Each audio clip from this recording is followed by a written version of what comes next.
Hi, I'm Tim, and welcome back to Versus. Today, we discuss steel annual calendars from the two biggest names in watches. What surprises me most about Patek Philippe and Rolex is how many collectors who could afford either cross-shop the two. Despite the disparity in price points, the Rolex Sky Dweller and the Patek Philippe Nautilus annual calendar are direct rivals in the eyes of collectors. Where they stand in my eyes and on my wrist, Versus starts now.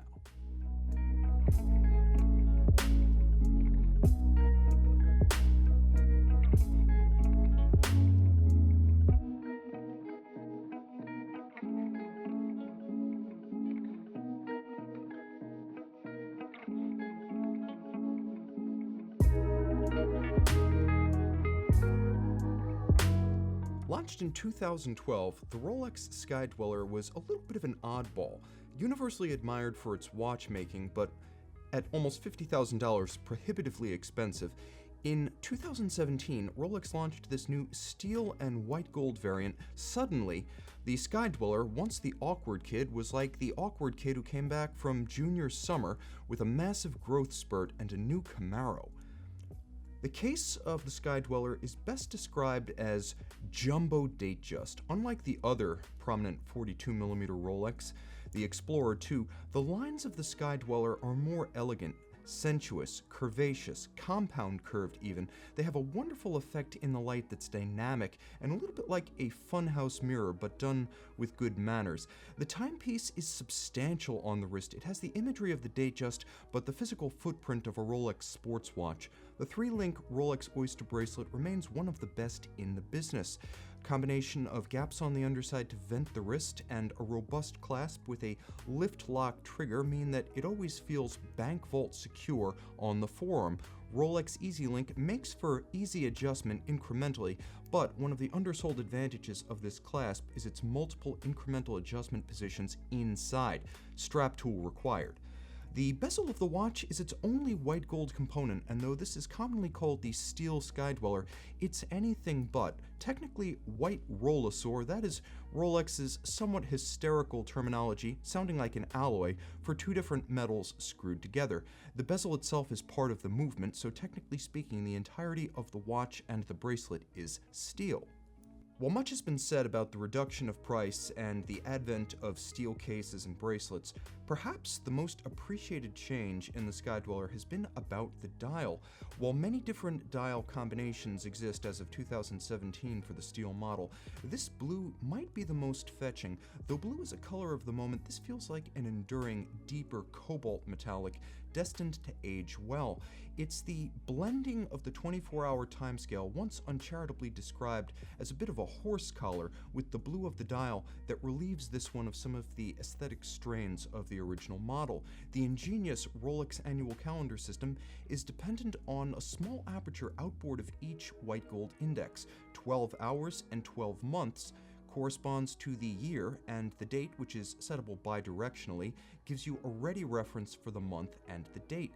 Hence, the Rolex Helios, or planetary-based annual calendar system, interfaces perfectly with the dial without ever crowding it. White gold hands, dial furniture ensure that there is an upscale sheen as well as an everlasting resistance to tarnish and oxidation. Though both watches are loomed, the Rolex Chromolite has the advantage.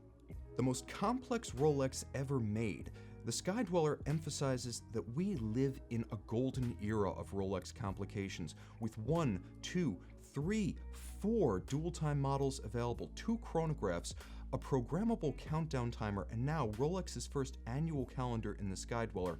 Enthusiasts of movements and of the 5-point coronet have never had it so good. The genius of Rolex's system is that it's virtually unbreakable, bidirectional, and stealthy. The ring command bezel, which rotates back and forth but gives no outward sign of being a movement component, allows you to set the watch and its multiple features. It's so clean, one could almost call it a stealth bomber of an ergonomic interface. By comparison, the Patek's pusher dimples look like a B-17 after too many bouts with a German 88.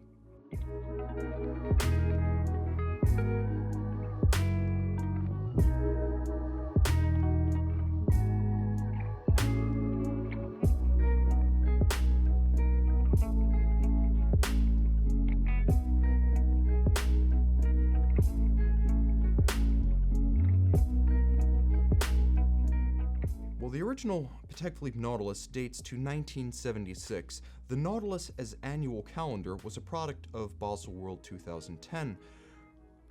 Refreshed in 2012 with a new white dial option, in 2013 with a silicone hairspring, the model we see today combines all of the recent innovations in internal movement materials as well as the annual calendar itself. Two holes in one. This is a timepiece that is iconic, whereas the Sky Dweller is a watch we compare to other Rolex models, the Date-8 case or the Datejust profile, for example. The reality is that the Nautilus is the Nautilus is the Nautilus. It's the icon of Patek, even above the Calatrava, and it will never be compared to the Aquanaut. As a frame of reference, it is simply a milestone. The case is beautifully manufactured, all in stainless steel with a number of hand-laid artistic flourishes, creases, curves, polished bevels, and satin-finished planes that take the Rolex to school. While the Rolex is a competent industrial product, the Patek, with its beautiful modular Gerald Genta envisioned case form, is simply a work of art suitable for the MoMA. Patek Philippe's strap, which can be interchanged with a rubber factory option, gives you a low profile. Like the case, it's slim on the wrist and wears easily on a smaller forearm. Any smaller wrist than 15 centimeters will gravitate toward the Patek by default. The strap is capably tapered to match the swell and the diminution of the integrated bracelet typically equipped on a Nautilus. Making for a more supple wrist feel, it offers the same degree of security thanks to a Patek Philippe double-fold, trigger-actuated stainless steel deployant buckle. The timepiece, featuring a combination of water resistance and complication, perhaps defies expectations despite the dimples that bestride its case lines, and nevertheless it is 120 meters water resistant like the standard 5711. The Nautilus dial is iconic and iconoclastic at the same time. Fans of the brand will immediately recognize the applied white gold indices, white gold baton-style hour and minute hands, as well as the counterweighted white gold lancet-style seconds. The horizontal striations and the metallic tinge of the dial base, again, quite familiar and established. It's the incorporation of a complicated calendar and a crescent-style moon phase that throws a bit of a fly into the broth. You either love the integration of Patek Philippe's original innovation, the annual calendar, with Patek Philippe's design milestone, the Nautilus, or you feel it's a bit of a travesty. Competing camps nevertheless will have arguments. They can't dispute the fact that this is a beautifully balanced calendar. Everything is arrayed along a vertical axis from the double index at 12 o'clock to the sunken aperture-style date at 6. You have the day, you have the month in apertures for easy reading like mid-20th century Patek Perpetuals. At 6 o'clock, you have the date, and then just above, a 24-hour metallic scale framing a crescent-style moon phase. The moon for romance, and the 24-hour scale for both AM-PM distinction, as well as a warning as to the danger zone, the period when you may not set the annual calendar complication. Luminescence is both refined and potent. This is an easy watch in sports style to behold by night. Rotate the case and behold alphabet soup, never more delectable. This is the Patek Philippe manufacture caliber 324 SQA-LU 24H303. What does that mean? Well, it's an annual calendar, QA, S is for center seconds, LU is your moon phase, and of course 24H for the 24-hour indicator. Above and beyond engineering, you're paying for artistry. If the Patek is like a gallery of parts on its exterior, nothing compares to what you'll find inside. You can't prepare yourself for the standards of Geneva finished, as practiced, perhaps even enhanced, in the era of the Patek Philippe seal. Since 2010, every annual calendar Nautilus made has boasted the Patek seal, and since 2013, each has featured an anti-magnetic silicone hairspring. But throw technical jargon to the wind. This is a movement you buy because of the mirrored bevel, the anglage of every bridge, the black polish of the screw heads, the perfectly aligned abrasive wheel-laid Côte de Genève across the bridges, and of course that circular spiral perlage that transfixes the eye at the center of the rotor. Of course, the engraved Calatrava cross will catch your gaze. Nevertheless, this is the timepiece that pays dividends for owners of high-powered loops. It's appealing at first glance, absolutely engrossing when you get close. Technically proficient, but beautiful above all, this is a decision point for those choosing between the Nautilus and the Sky Dweller. Rolex Sky Dweller advantages. Technically superior, power reserve, hacking seconds, shock resistance, the utility of a secondary GMT function over a secondary moon phase function. Also tough in the face of ham-fisted owners, Rolex quietly boasts of this calendar system's near invulnerability to user error. Style options. You get a bevy of colors from which to pick with Rolex. Patek offers only the two.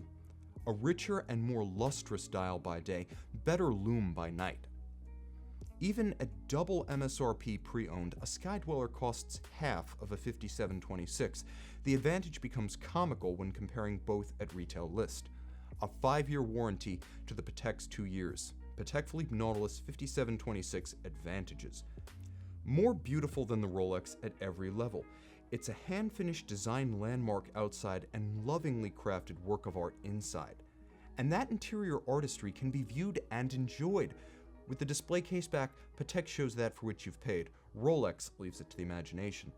A power couple. Patek brought us the Nautilus in 1976 and the annual calendar in 1996. This is a double icon of the industry. Slimmer, more compact, and the only choice for wrists below 15 centimeters. It's simply a more elegant watch. Patek's complete triple-digit calendar is more legible and more useful than Rolex's awkward shorthand display. Store of value. These trade pre-owned close to their retail list. The current sugar high of the steel Skydweller market may not endure. Exclusivity. Even with the present waiting list for the steel Rolex, more 326934s will exist than every 5726 ever made. The Patek Philippe is a work of art, inside and out, and it's an enduring design milestone. It's a Nautilus. It'll never be compared to anything else, nor need it be to relate its appearance to another enthusiast.